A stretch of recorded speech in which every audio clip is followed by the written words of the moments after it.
But today I'm going to be talking to you about my 4 tips on how you can overcome the fear of hurting yourself when learning to skateboard. Kia ora, no mai haere mai. My name is Gina and I am one of the skateboard coaches from Manaaki Motu, where we teach women how to skateboard through our Manaaki Skate program, where you can learn more about this on our website at manaakimotu.com. But today I am going to be talking to you about my 4 tips on how you can overcome the fear of hurting yourself when learning to skateboard. So number 1, my first tip is for you to take things slowly. I know sometimes, when we're learning a new skill, we have lots of energy, excitement, we just want to get into it. And quite often what happens is people jump on a board straight away without really any awareness of how a skateboard moves and, not used to having to balance and all these kinds of things. And the skateboard completely just goes up from under them and we normally fall over. So this has happened to me, so don't feel too bad if it's happened to you too. It's all good. How to avoid things like that, and how I've kind of learned from situations like that happening to me, is to really just take things slowly. So instead of letting that excitement and energy kind of take over and my thought process kind of like going out the window, because as we get older too, or just as you're heavier as an adult, you don't it does hurt when you fall over. It hurts. So I'm very risk averse, really. I'm quite a slow to move kind of girl. I don't really like chucking myself in unless I feel quite comfortable that I've got the base skills. And that's been over time of, trying different board sports. So snowboarding, surfing and skating, all these things, there is a risk of, hurting yourself or falling over badly. So I just really take things slowly because I love these activities and I don't want to completely give it up, but I also don't want to hurt myself.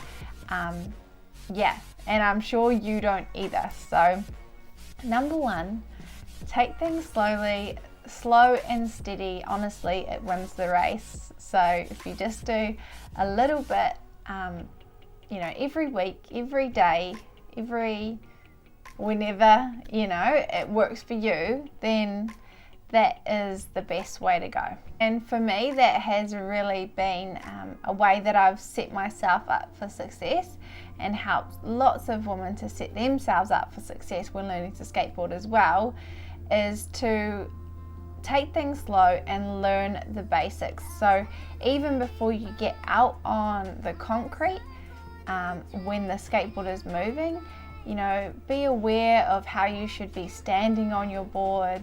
You can practice it either inside. If you've got your skateboard already, you can practice it inside on the carpet, or you can practice it in your backyard on the grass, or in a park on the grass, somewhere where the wheels aren't going to be moving, and you can kind of understand the positions and all those things so you feel comfortable knowing what you're going to be doing. Because when it does come to going on to the next step of going on the pavement, that's when the board's going to be moving and it's all going to feel a little bit foreign. So you're going to want to remember those movements and how your body has to be in a good position to be stable from when you practiced it on the grass. So if you can do that and be okay with taking things slowly, then that drastically reduces any kind of anxiety about falling over, and also risk of falling over in the first place. So a lot of the lessons that I've taught and been a part of, we teach this right from the beginning, and that drastically reduces any chances of people falling over. So to learn to skateboard doesn't mean you have to be constantly falling over, and I am a testament to that. And I have taught many women who can attest to that. I won't say you completely not fall over, but if you take things slowly, then you're on the right track. So number 2 is all about being okay with saying no. And what I mean by this is quite often when we're new, lots of people will say, oh, why don't you try this? Why don't you try this? Because they're excited. They want to support you on the journey and yeah, things like that. So it comes from a good place, but quite often like they may not know your ability or seeing you skate, or even know like any prior like injuries or how your body works. And so you really don't want to be caught up in that hype of like trying something that you really don't feel like you 100% understand each part of, like a maneuver or a trick, or even, you know, like going down a slope, going down a hill that you feel like it's too scary. Because the worst thing that can happen is you either just completely freak out in that situation, you don't know what to do, especially if you're going down like a hill. So you want to make sure that you know what to do in these situations. If like a worst case scenario, what to do, how to jump off a skateboard safely. You know, that's just one example of going down the hill. But for myself, I was asked by another skate coach to do a trick which I really wasn't sure how all of the maneuvers worked, and I hadn't really tried it before at all. And I just completely did it I tried to do it anyway, on concrete, and it was standing on the wheels while the skateboard was like facing up this way, so the wheels were facing out towards that way and kind of just, you know, balancing there, and I was standing on the top on each of the wheels. And I saw the guy do it, and it made it look very easy, but I had no real understanding of like the balance that I needed for that. It was the first time ever trying it, but I wasn't even on the grass, I was on the concrete, and I completely just lost my balance. The skateboard flung up from under me, and I landed straight on my bum, and it was just really not fun. And yeah, it just wasn't a good experience, and it really put me off trying it again because of that situation. If I was to do that again, I would have like slowed things down. I would have gone over to an area which had like a pole, so I could balance on the board while doing it, so I could really take it slower. So I think when you try and rush things and do something that someone's asked you because you're excited and in the hype of it, but if you really don't understand the mechanisms of how to do that thing or what to do in like a worst case scenario, things can go wrong. So remember, be okay with just going at your own pace. It's okay to say no. It's okay to ask more questions and maybe take the maneuver or take the slope, make it a little bit, start a little bit less, not as high, or take things to the grass. Whatever is good for you. You're the person who knows your body and your ability the best, and you really just want to err on the side of caution. Not so much that you're not trying anything, but enough where you feel comfortable with the level of risk that you're taking. And number 3 is getting a coach. This one is so helpful, and even myself, I have used coaches in the past, especially when I'm trying things that I don't normally do. So I absolutely love cruising and like longboard skating, and I don't go in the skate parks as much as I used to when I started out skating. But when I was going into the skate parks and trying different things in there, I actually got a skate coach, and that was awesome. It was so good to work with him. It really was nice because he broke down all of the moves or anything that I was trying to do into smaller progressions, just like we do on the Manaki skate course and in our classes.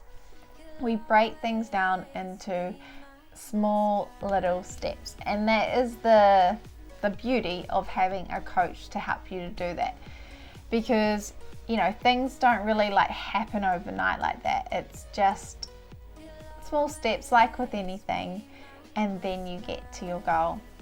And I love it too because it also helps me to kind of push myself, especially with the coaching. When I did get my coach, I was over in England, and a reason I wanted to get a coach as well was because I didn't have as many friends over there. I didn't know as many people. I was, you know, fresh in that town, and I really wanted to continue my skating and also connect and hopefully make some friends. So I thought, you know, going to a coach would be perfect, because then I could, you know, hopefully make some friends with them and really get into it and help like kind of work off their connections, and maybe they would connect me with some other skaters. So that's what I was kind of looking for, just, you know, chucking myself into that community and connecting with someone. So yeah, I really recommend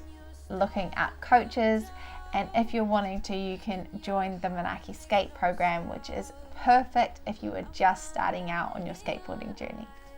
And then lastly, my number 4 tip is to wear protective gear. I know this one probably should have been at the top, because this is life. It's so good, especially like as we're adults doing this activity. So you know, when you fall, you fall hard. So it's really nice to be able to have some padding behind you.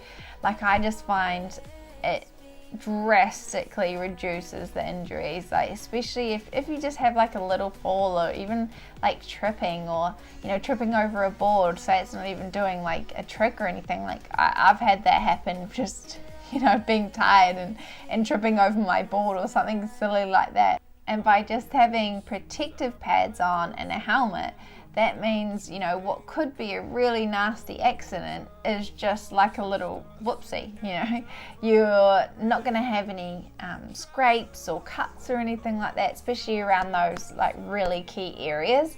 So your elbows, your knees and your wrists.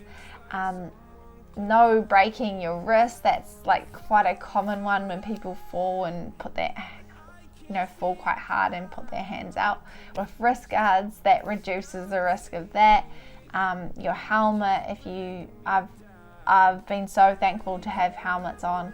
I was skating and it was a little bit wet on the ground. There was a little like puddle, and my skateboard slipped out and I completely fell back, and luckily I had a helmet on, which, because my head smacked onto the ground. So all these little things that can happen by having protective gear and a helmet on, it's just going to drastically reduce the severity of any kind of fall, from tripping up over something, or you know, going over, you know, sliding out, or you know, trying something in a skate park, anything like that. Protective gear is so good. So don't worry about, you know, the whole thing about like looking silly, or oh, just mess up your hair, I don't know, anything like that. Honestly, just rock your safety gear.